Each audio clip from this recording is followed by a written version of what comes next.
Hello friends. आज हम R S C S A का लेक्चर नंबर 13 का पार्ट 3 स्टार्ट करेंगे। लास्ट लेक्चर के अंदर हमने देखा था कि हम अपनी मशीन को किस तरह अपनी मशीन के ऊपर जो प्रोसेस चल रहे हैं, रनिंग प्रोसेस चल रहे हैं, हम उनको किस तरह मॉनिटर कर सकते हैं।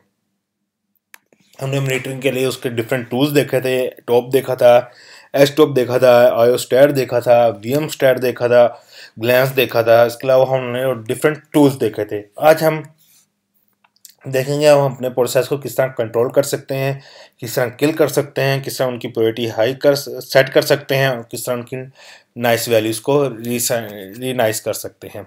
उसके बाद हम देखेंगे लॉग्स हमारे पास कहाँ कहाँ पे लॉग्स पड़े होते हैं और सिस्टम लॉग्स क्या होते हैं। उसके बाद हम देखेंगे securely file transfer between systems. हम सिस्टम के दरमियान किस तरह अपनी फाइल को ट्रांसफ़र कर सकते हैं। तो स्टार्ट करते हैं। स्टेट ऑफ प्रोसेस हमने पढ़ लिया था, व्यू एक्टिव प्रोसेस हमने देख ली थी, पीएस की कमांड हमने देख ली थी क्या काम करती है, टॉप की कमांड हमने देखी थी मॉनिटरिंग के लिए यूज़ होती है, रियल टाइम मॉनिटरिंग के लिए, ग्लैंस की भी हमने देखी थी। उसके बाद वीएम स्टैट देखी थी, लिस्ट ओपन फाइल्स देखी थी कि हमारी मशीन के ऊपर कौन कौन सी फाइल ओपन है, हमने वो चेक की थी। उसके बाद नेट स्टैट की कमांड देखी थी, एस टॉप की कमांड देखी थी। नेट स्टैट की कमांड में हम नेटवर्क मॉनिटरिंग के लिए, ट्रबल शूटिंग के लिए हम यूज़ कर सकते हैं। उसके बाद एस टॉप की कमांड देखी थी, ये हमने टॉप बिल्कुल टॉप की तरह है ये कमांड, इसमें लेकिन इन्हांस काफ़ी चीज़ें डाल दी गई हैं और कुछ ह्यूमन रीडेबल चीज़ें भी हैं, तो हम इजीली इसको देख सकते हैं, समझ सकते हैं एस टॉप की कमांड। उसके बाद आयोटॉप है, आयोस्टैट है। लास्ट टाइम हम आयोटॉप की कमांड यूज़ कर रहे थे, लेकिन आयोटॉप का हमारे पास पैकेज इंस्टॉल नहीं था, तो आज हम आयोटॉप का पैकेज इंस्टॉल करते हैं और उसके बाद उस कमांड को यूज़ करते हैं। तो iotop is a much similar to top command and stop programs, but it has accounting function to monitor and display real-time disk I/O and process. This tool is much usable for finding the exact process and high use disk read write of the process. तो मैं सबसे पहले आयोटॉप की command चलाता हूँ। तो आयोटॉप की command मेरे पास फाउंड नहीं है, तो आयोटॉप की कमांड को मैंने इंस्टॉल करने के लिए मैंने अपनी मशीन के साथ डीवीडी अटैच की हुई है, मेरे पास डीवीडी है। तो इसमें मैं देखता हूँ मेरे पास डीवीडी कहाँ पे माउंट हुई है। मेरे पास जो डीवीडी माउंट हुई है वो किस पाथ पे हुई है, रन मीडिया रूट, और आगे मेरे पास डीवीडी का नेम आ रहा है। तो हम इस पाथ के ऊपर जाते हैं, /run मीडिया रूट RACL। इसके अंदर पैकेजेस नाम का फोल्डर होता है, उसके अंदर मेरे पास सारे पैकेजेस पड़े होते हैं। यहाँ पे मैं ls करता हूँ, ये मेरे पास सारे पैकेजेस आ रहे हैं। तो यहाँ से हम आयोटॉप का पैकेज इंस्टॉल करते हैं, rpm-ivh आयोटॉप। मेरे पास आयोटॉप का पैकेज इंस्टॉल हो गया, तो मैं आयोटॉप करता हूँ। यहाँ देखें ऊपर जो इन्फॉर्मेशन आ रही है, टोटल डिस्क रीड जो है वो 0 बाइट पर सेकंड है, एक्चुअल डिस्क रीड है वो भी 0 बाइट पर सेकंड है, टोटल डिस्क राइट है वो भी 0 बाइट पर सेकंड है, और टोटल डिस्क राइट वो भी 0 बाइट पर सेकंड है। उसकी वजह यह है क्योंकि अभी अभी मैंने पैकेज इंस्टॉल किया, इसलिए अभी इसको टाइम लगेगा अपनी सारी इन्फॉर्मेशन को कलेक्ट करने के लिए। ये इसके बाद उसकी TID आ रही है। TID हमारे पास क्या था, रियल टाइम इंफॉर्मेशन थी, हमारे पास प्रायोरिटी थी। इसके बाद उसके बाद इसका यूज़र है, ये डिस्क है, रीड कितने बाइट्स हो रही है पर सेकंड, उसके बाद राइट कितने बाइट पर सेकंड हो रही है। उसके बाद इसका आईओ स्वैप जो यूज़ हो रही है वो कितने परसेंट स्वैप यूज़ हो रही है। इसके बाद ये आईओ इन्फॉर्मेशन है, इनपुट एंड आउटपुट, ये कितने परसेंट यूज़ हो रहा है। उसके बाद उसके आगे कमांड्स हैं। जो ये TID है ये किस्म की प्रोसेस ID है सारी। ये जब चेक करें सिस्टम डी की जो प्रोसेस ID है वो 1 है, और यहाँ पे वो TID बता रहा है। हर कमांड का अपना कोई सिंटैक्स है, अपना तरीकाकार है। तो यहाँ पर ये जो TID है ये हमारे पास प्रोसेस ID है। अब हम देखते हैं control process Linux also has some commands for controlling process such as kill, pgrep and killall. हम ये सारी कमांड्स देखते हैं क्या होती है तो सबसे पहले मैं यहाँ पर कोई पैकेज इंस्टॉल कर लेता हूँ। अच्छा, मैं पैकेज देखता हूँ, मेरे पास पैकेज इंस्टॉल है VSFTPD का। ये भी पैकेज इंस्टॉल नहीं है मेरे पास, तो इस पैकेज को हम इंस्टॉल कर लेते हैं। Run media root packages RPM -IVH VSFTPD। इसकी मैं सर्विस स्टार्ट कर लेता हूँ। Sorry, system CTL restart VSFTPD। Service मेरे पास स्टार्ट हो गई है। अच्छा, अब मैं टॉप की कमांड से चेक करता हूँ कि मेरे पास VSFTPD का कोई पैकेज आ रहा है, कोई इंफॉर्मेशन आ रही है टॉप की कमांड में। फिलहाल मेरे पास टॉप की कमांड में VSFTPD नहीं आ रहा, तो मैं एचटॉप में देख लेता हूँ। एचटॉप के अंदर मेरे पास VSFTPD आ रहा है कि नहीं आ रहा। अगर नहीं आ रहा तो मैं F3 प्रेस करता हूँ और इसको सर्च करता हूँ VSFTPD। ये मेरे पास आ रहा है। मैंने इधर सर्च किया F3 प्रेस करके, तो मेरे पास VSFTPD आ रहा है। यहाँ पे देखें, इसकी जो प्रोसेस आईडी है वो हाईलाइट हो गया सारा। यहाँ पे इसकी जो प्रोसेस आईडी है वो 8786 है। इसकी जो पेटी वैल्यू 20 है। नाइस वैल्यू इसकी कोई नहीं है। यहाँ पे इसका CPU भी कोई यूज़ नहीं हो रहा है, मेमोरी इसकी भी यूज़ नहीं हो रही। तो जो इसकी कमांड है वो कहाँ से चल रही है, /usr/bin और /VSFTPD। आगे उसकी कॉन्फ़िगरेशन फाइल है, वो बता रहे हैं उसकी कॉन्फ़िगरेशन फाइल कहाँ पे पड़ी हुई है। तो मैं इसको एस्केप करता हूँ। अगर इसको नेक्स्ट करता हूँ तो नेक्स्ट करने के लिए F3 है, दोबारा प्रेस करता हूँ तो नेक्स्ट मेरे पास कुछ नहीं है, तो मैं एस्केप कर देता हूँ। इस वैल्यू को किल करने के लिए F9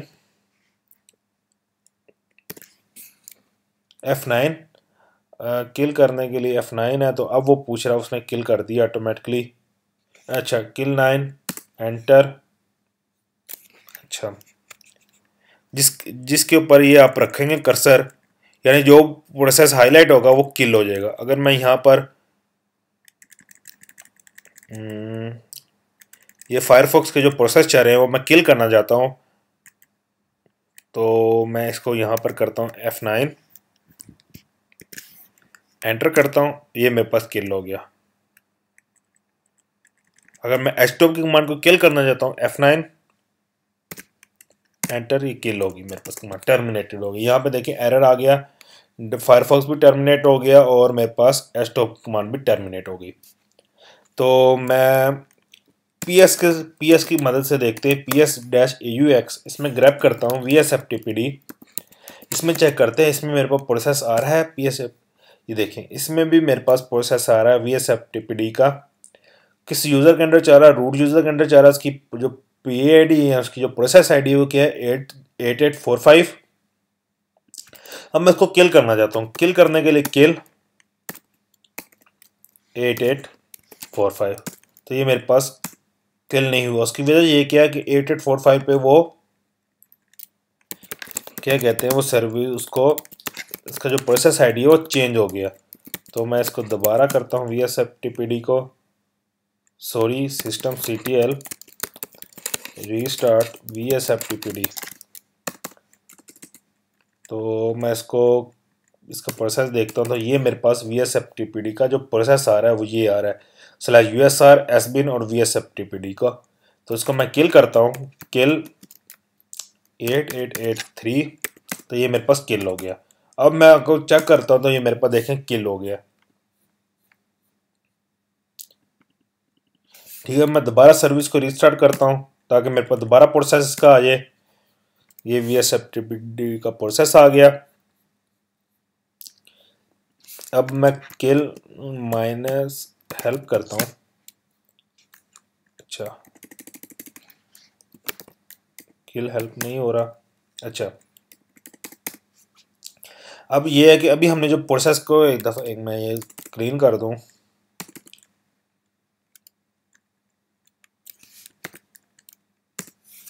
अब VSFTPD का जो प्रोसेस है, अब हमने इसको किल करना है। तो इसको किल करने के लिए एक तरीका तो हमने पहले ये यूज़ किया था, 8982। ये हमने किया किल।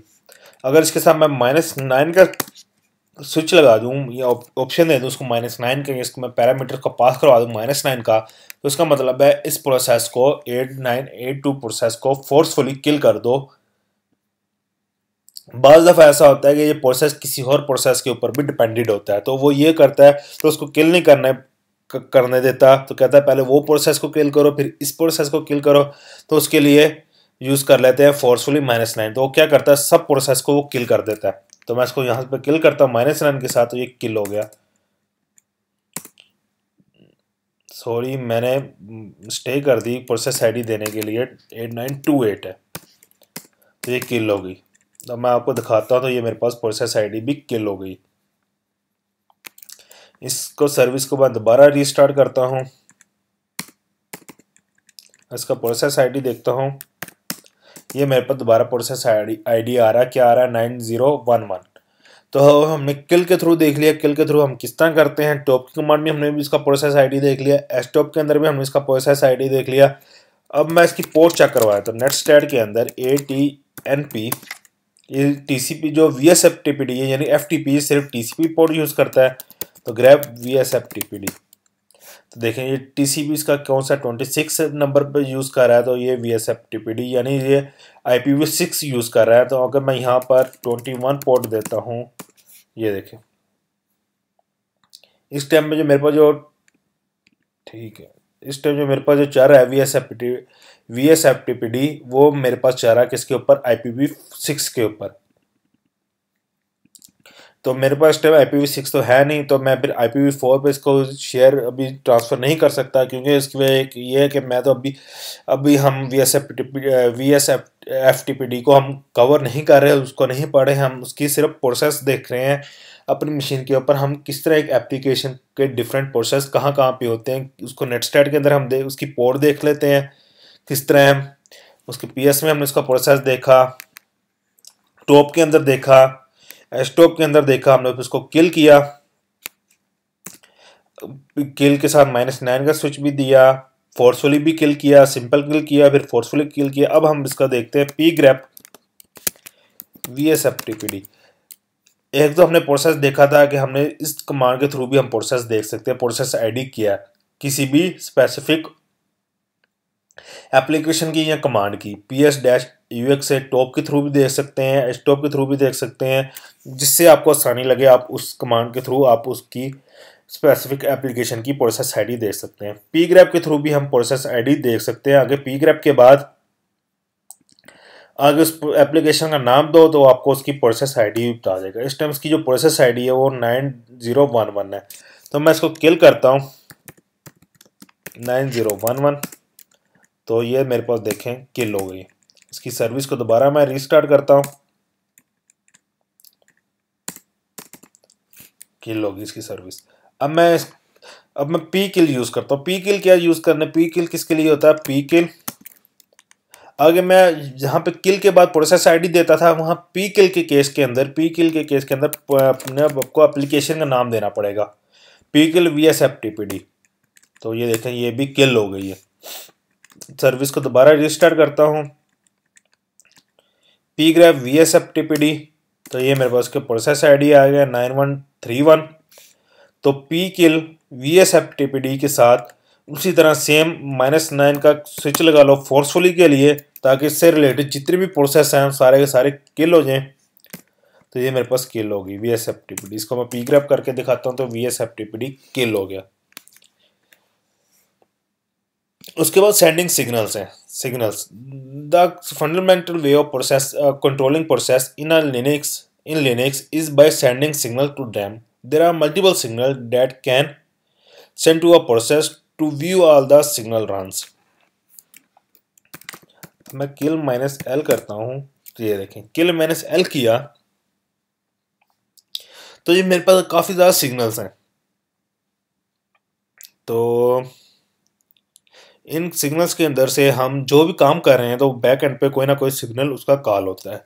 अगर मैं किल करता हूँ किसी कमांड को, तो मेरे पास सिग किल का सिग्नल है, वो कॉल होता है, तो वो कमांड जाके या वो प्रोसेस जाके किल हो जाता है। इसके अलावा 6 सिस्टम की कमांड है, 6 की कमांड है, सिग्नल है, सारे हमारे पास डिफरेंट सिग्नल्स हैं, हर सिग्नल का डिफरेंट बिहेवियर है, वो क्या काम करते हैं। इसके अलावा आगे हम देखते हैं आगे क्या कहता है, to send a signal to a process use the kill, P kill और P grab command we mention earlier on, जो हमने पढ़ी थी कमांड, किल की, पी किल की और पी ग्रैब की command, but program can only respond to signals if they are program to recognize those signals. अब हम सिग्नल्स देखते हैं, सिग्नल्स हमारे पास क्या चीज़ है, और सिग्नल्स के आगे डिफरेंट इंफॉर्मेशन है वो हम देख लेते हैं। And most signals are for internal use by the system और programs when they write code, the following are signals when they are useful to the system users. SIGHUP, send to a process when it controlling terminal is close. जब मैं कोई terminal को close करूंगा तो मेरे पास SIGHUP का जो सिग्नल है वो कॉल होगा, ये मेरे पास सिग अप का सिग्नल है, ये कॉल होगा। जब मैं टर्मिनल यहाँ से क्लोज करता हूँ तो मेरे पास सिग अप का सिग्नल कॉल हुआ।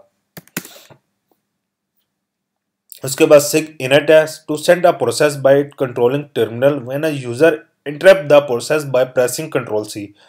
अगर मैं कहाँ पे गए हम, अगर मैं कोई भी कमांड के साथ कंट्रोल सी देता हूँ ब्रेक के लिए या इसको किल करने के लिए कमांड को, जिस तरह मैंने यहाँ पर कमांड चलाता हूँ vsftpd, कमांड तो नहीं है ये वैसे, vsftpd कमांड है, इसको मैं एग्जीक्यूट नहीं करना चाहता। अगर मैं इसको एंटर करता हूँ तो ये मेरे को कमांड चल जाती है, इसको मैं कमांड को नहीं चलाना चाहता। यहाँ इस तरह मैं कोई और कमांड देता हूँ cd/home के अंदर हसन डिफरेंट यूजर। अगर मैं इसके अंदर सीडी नहीं करना चाहता तो मैं तो कंट्रोल सी करता हूँ। जब ब्रेक हो गई है तो मेरे पास जो सिग्नल कॉल होगा वो कौन सा सिग्नल कॉल होगा, सिग इनट का। उसके बाद सिग क्विट का जो सिग्नल है, to send a process if the user send a quit signal control D. अगर मैं कंट्रोल डी यूज करता हूँ टर्मिनल को बंद करने के लिए तो मेरे पास जो सिग्नल यूज होगा वो मेरे पास सिग क्विट का सिग्नल यूज होगा।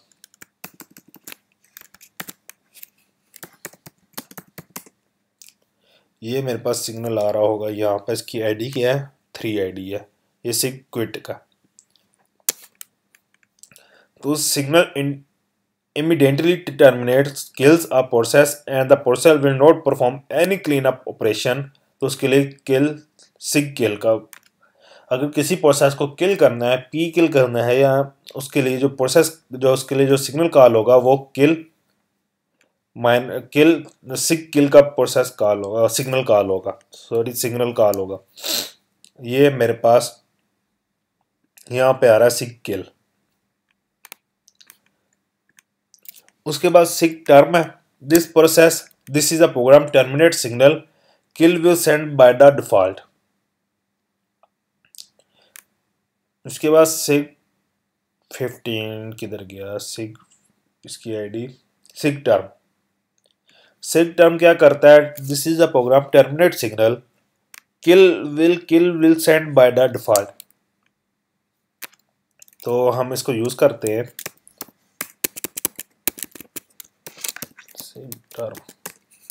सिग टर्म नोट कमांड, इसको यूज नहीं कर पा रहा। उसके बाद हमारे पास आता है सिग STP, Singh TSTP 20 to send a process sent to a process by controlling terminal to request it to stop terminal initialized by the user process control। अगर मैं कोई कमांड यूज कर रहा हूँ जिस तरह /home/hasan, तो मैं इसको कंट्रोल Z करता हूँ। जिस तरह मैं कमांड चला रहा हूँ, इसको चला लेते हैं फायरफॉक्स को बैकग्राउंड पर, तो ये मेरे पास बैकग्राउंड पर चल रहा है। तो इसको ये मेरे पास बैकग्राउंड पर चल रहा है, तो मैं आपको दिखा देता हूँ। ये मेरे पास बैकग्राउंड में हम 4G पे आ गए। अगर मैं कंट्रोल Z करता हूँ तो ये मेरे पास जो सिग्नल कॉल होगा, कौन सा सिग्नल कॉल होगा, signal TSTP send to a process by controlling terminal to request it to stop terminal यानी जो मैंने कमांड दी है उस कमांड को जो एप्लीकेशन को मैंने उसको चलाया हुआ है उसको मैं स्टॉप करने के लिए, उस सर्विस को स्टॉप करने के लिए मैं यूज़ करूँगा कंट्रोल जी। जिस तरह ये है, तो मैं इसको दिखा देता हूँ ये चीज़। तो इसको मैं कंट्रोल जी करता हूँ ताकि इसका सिग्नल स्टॉप हो जाए। तो जॉब्स देखें स्टॉप है। उसके बाद Linux process priority. On a Linux system, all active processes have a priority and contain nice value. Process with higher priority will normally get more CPU time than lower priority process. By default जितने भी process होते हैं हमारी machine के ऊपर, उनके ऊपर सबके ऊपर हाई प्रायोरिटी सेट हुई होती है नॉर्मली, और वो सीपीयू टाइम लेते हैं ज़्यादा as compare to lower priority process. However, a system user with root privileges can influence this with the nice value and renice command. Nice and renice command. Use the nice command to set a nice value for a process. Keep in mind that the normal user can attribute a nice value from 0 to 20 processes they own. Only the root user can use negative nice value. अगर मैंने किसी normal user के through किसी भी process की nice value set करनी है तो मैं उसको 0 से 20 दूंगा, ठीक है। अगर मैंने उस किसी भी प्रोसेस की वैल्यू को किसी भी प्रोसेस को रूट यूज़र के थ्रू चेंज करना है उसकी नाइस वैल्यू को, तो मैं उसकी वैल्यू को -20 से लेकर +20 तक दूंगा।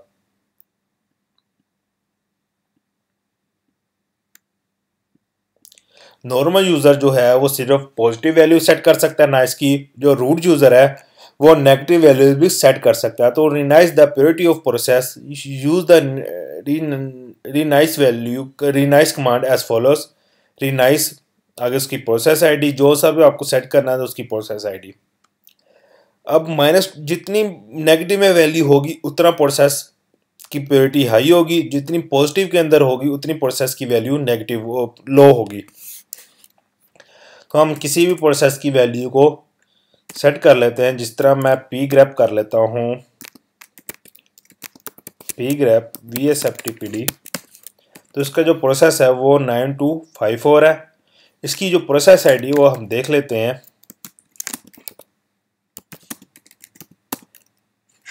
9254।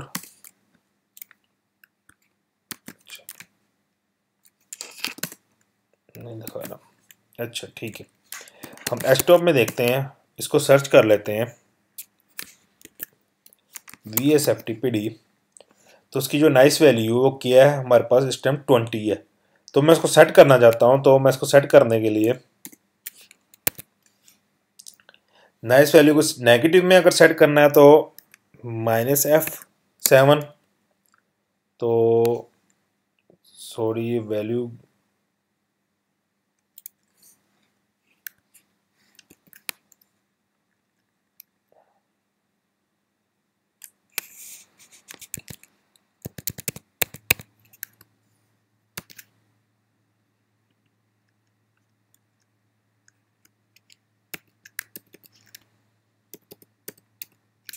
अच्छा इस कमांड के थ्रू वो नहीं कर पा रहा, F7 F8 के थ्रू वो नहीं कर पा रहा, तो हम इसको मैनुअली सेट कर लेते हैं कमांड के थ्रू। रीनाइस -20 देते हैं, -18 दे देता हूँ, किसको 9254। अब इसकी जो ओल्ड प्योरिटी थी वो 0 थी, अब न्यू प्योरिटी जो आ गई वो -18 आ गई है। तो मैं आपको दिखा देता हूँ स्टॉप कमांड में। तो F3 से VSFTPD। अब इसकी जो प्योरिटी है, जो इसकी नाइस वैल्यू वो कितनी होगी -18, और जो इसकी प्योरिटी होगी वो कितनी होगी 2 होगी। यानी 20 में से -18 को उसने माइनस कर दिया था, जो पीछे जो बाकी वैल्यू बचती है वो 2 बचती है, तो इसकी तो वो उसने इसको प्योरिटी इसकी सेट कर दी। तो इसी तरह हम इसको कुछ और वैल्यू सेट कर देते हैं, इसको हम कर देते हैं 5 +5 इसको सेट कर देते हैं। तो अब इसकी न्यू प्रायोरिटी जो हो गई है वो 6 हो गई है और इसकी जो ओल्ड थी वो 18 थी। अब मैं इसकी जाके H2 में देखता हूँ, VSFTPD, तो जो इसकी प्रायोरिटी वैल्यू थी वो 26 होगी और जो उसकी नाइस वैल्यू तो 6 होगी, क्योंकि 20 के अंदर +6 ऐड हो गया तो वो उसकी प्योरिटी होगी।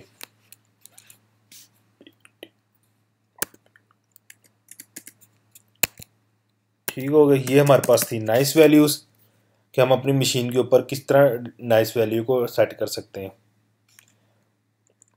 अब उसके बाद हमारे पास कुछ टॉपिक्स रह गए थे कवर करने वाले। लॉग्स वैल्यूज की बात हमारे पास कहाँ कहाँ पे होता है, वार लॉग्स। जितनी भी हमारे पास लॉग्स होती हैं वो हमारे पास कहाँ आ रही होती हैं, CD वार लॉग्स के अंदर आ रही होती हैं। तो यहाँ पे मैं आपको सिस्टम लॉग्स दिखाता हूँ। कैट डी मैसेजेस, ये मेरे पास सारे सिस्टम रिलेटेड लॉग्स हैं। डी मैसेजेस के अंदर मेरे पास सारे सिस्टम रिलेटेड लॉग्स आ रहे होते हैं। ये सारे मेरे पास जो लॉग्स आ रहे हैं वो सारे के सारे मेरे पास सिस्टम रिलेटेड लॉग्स आ रहे हैं। इसके अलावा कैट बूट डॉट लॉग्स हैं, इसमें कुछ नहीं आ रहा। इसके अलावा मैसेजेस के अंदर भी देख लेते हैं। मैसेजेस के अंदर भी हमारे पास सिस्टम रिलेटेड सारे लॉग्स होते हैं। ये मेरे पास सारे सिस्टम रिलेटेड लॉग्स हैं कि वो क्या कि हमने जो जो काम किया था, सारा इवेंट्स जो हमने क्रिएट किए थे, VSFTPD का डेमोस को स्टार्ट किया था, फिर स्टार्टेड हुआ था, फिर स्टार्टिंग किया था, फिर स्टार्ट हुआ था, सारे के सारे, फिर हमने इनको किल किया था, फिर उसकी सर्विस को स्टॉप किया था, फिर स्टार्ट किया था, फिर इसको सेशंस का दोबारा स्टैब्लिश हुआ था, फिर हमने किल किया था। ये सारे के सारे मैसेजेस के अंदर आ रहे हैं। अगर आपको लॉग्स के अंदर आके नहीं देखनी तो आप कमांड भी यूज़ कर सकते हैं डी मैसेजेस की। तो ये भी मेरे पास सारे लॉग्स आ रहे हैं। डी मैसेजेस की कमांड के थ्रू भी मेरे पास सारे इवेंट जनरेट होते हैं। अगर मैं कोई भी हार्ड डिस्क लगाता हूँ अपने लैपटॉप के साथ, अपने ऑपरेटिंग सिस्टम के साथ, लिनक्स के साथ, कोई भी मैं हार्ड डिस्क अटैच करता हूँ या USB अटैच करता हूँ, उसकी इन्फॉर्मेशन कहाँ आ जाएगी, मेरे पास डी मैसेजेस के अंदर आ जाएगी उसकी इन्फॉर्मेशन। इसके अलावा मैं जर्नल CTL के थ्रू भी मैं लॉग्स देख सकता हूँ सारे अपने सिस्टम से के। ये मेरे पास सारे सिस्टम्स के लॉग आ रहे हैं। तो मैं इसके साथ कमांड पैरामीटर यूज़ कर लेता हूँ -L का, लॉन्ग डिटेल के लिए, लिस्ट के लिए। तो ये मेरे पास सारे आ रहे हैं इन्फॉर्मेशन कि systemd run time journal as command हमने जो इसका जो VM लाइनक्स था वो इसका बूट हुआ है, इसका इमेज बूट हुआ है। इसके अलावा CPU कितने और CPU रे बेस इसकी रजिस्टर्ड किया उनसे, इसके सारे ये सारे सिस्टम रिलेटेड इंफॉर्मेशन है।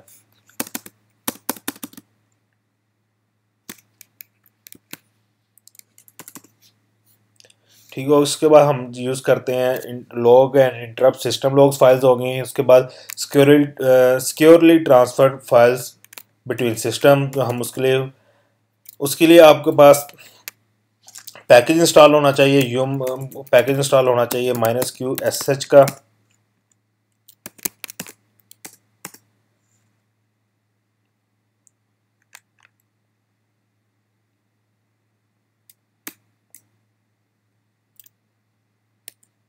ठीक है। मेरे पास पैकेज इंस्टॉल नहीं है तो मैं इस पैकेज को इंस्टॉल करता हूँ। यूम पैकेज इंस्टॉल करने के लिए DVD के अंदर ही हम जाते हैं। रन मीडिया के अंदर इसका मैं पैकेज देख लेता हूँ। OpenSSH के नाम से भी होता है, OpenSSH-सर्वर। ये हमारे पास इंस्टॉल है। OpenSSH-सर्वर नाम का पैकेज इंस्टॉल है। ये हमारे पास लाजमी इंस्टॉल होना चाहिए उसके लिए, सिक्योरली ट्रांसफ़र फाइल करने के लिए। तो मैं यहाँ पर कोई भी, ये test3 की फ़ाइल है, ये मैं ट्रांसफ़र करना चाहता हूँ।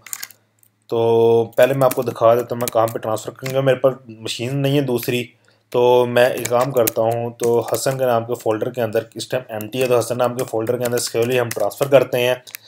तो सिक्योरली ट्रांसफ़र करने के लिए SCP रूट के बाद अपना IP एड्रेस, मैं इस टाइम उसको लोकल होस्ट देता हूँ। उसके बाद कोलन डाल के फाइल का नेम यानी फाइल जहाँ पे इसको सिक्योर ट्रांसफ़र करना है। तो ये मेरे पास कहाँ पे पड़ी हुई है, रूट के अंदर डेस्कटॉप के अंदर test3 पड़ी हुई है, test3। अब यहाँ पर आगे उसको लोकेशन दूंगा, किस लोकेशन के ऊपर उसमें काम करना है। ये मेरे पास सारा सोर्स आ गया। अब उसके बाद लोकेशन दूंगा, किस लोकेशन के ऊपर इसको मैंने मूव करना है। तो लोकेशन है मेरे पास होम के अंदर हसन, ठीक है। इसको जब एंटर करता हूँ मुझसे पूछ रहा है कि इस मशीन को वो एसएच कर रहा है, एससीपी कर रहा है, फाइल सिक्योर ट्रांसफ़र के लिए सिक्योर सीपी कर रहा है। तो ये ऑथेंटिकेशन यूज़ कर रहा है वो एसएच के लिए, 3 हैंड शेकिंग यूज़ कर रहा है। तो उसको मैं कहता हूँ यस। अब मुझसे रूट का पासवर्ड पूछा है, जब मैं उसको रूट का पासवर्ड दूंगा तो वो रेड हैट। तो इस फाइल को उसने ट्रांसफ़र क्यों नहीं किया, नो सच अ फाइल और डायरेक्टरी।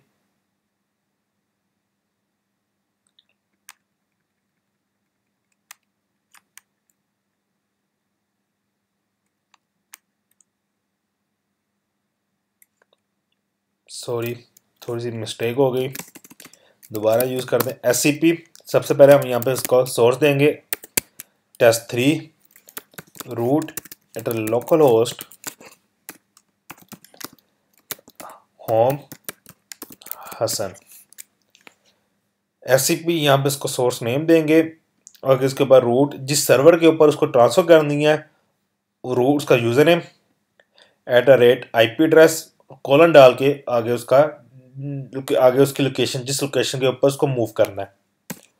तो ये मेरे पास मूव होगी। तो अगर मैं आपको दिखाता हूँ /home/हसन के अंदर, तो ये मेरे पास मूव हो गई है फाइल एज इट इज़, आगे सिक्योर ट्रांसफ़र हो गया। अगर मेरे पास दूसरी मशीन होती, फर्ज करो अगर मेरे पास कोई और मशीन होती, तो मैं यहाँ पर लोकेशन देता रूट एट 192.168.1.100 IP एड्रेस देता था, वो मेरे पास उस मशीन के ऊपर जाकर 100 वाली मशीन के ऊपर जाकर मेरे पास कॉपी हो जाती। इस टाइम मेरे पास कोई और मशीन नहीं है, तो इसलिए मैंने यहाँ पर लोकल होस्ट दे दिया ताकि आपको पता, लोकल होस्ट के थ्रू भी आप फाइल को सिक्योरली ट्रांसफ़र कर सकते हैं अपनी मशीन के ऊपर ही। तो इसके अलावा और सिक्योर ट्रांसफ़र करने के लिए आपके पास एक और तरीका होता है। आप अपनी मशीन को और सिक्योर करना चाहते हैं तो उसके लिए आप यूज़ करते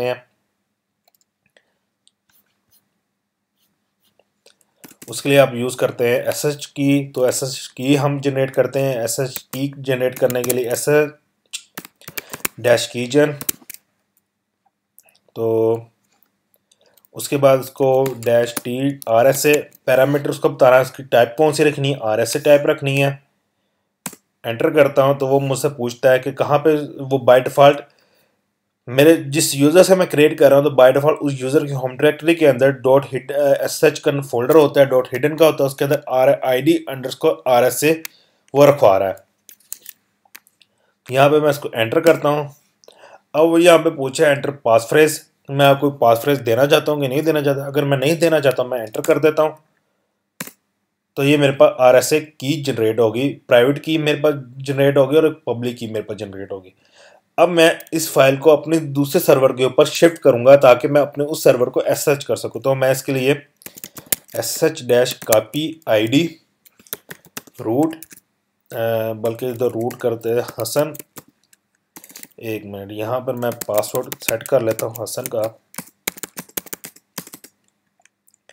अब जो हमने की जनरेट की है, अब हसन यूज़र के पास, फ़र्ज़ करें हसन जो यूज़र है ये मेरे को रिमोटली पड़ा हुआ है मशीन के ऊपर, दूसरी मशीन के ऊपर पड़ा हुआ है।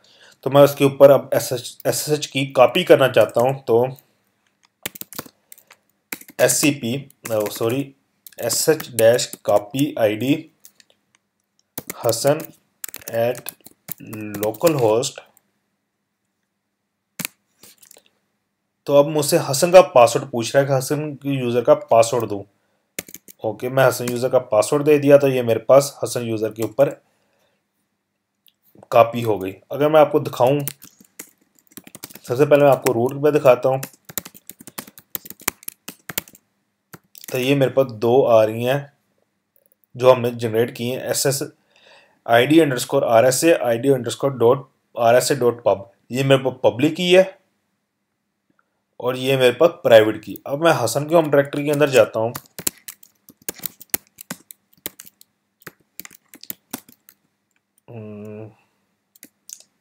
cd.sh।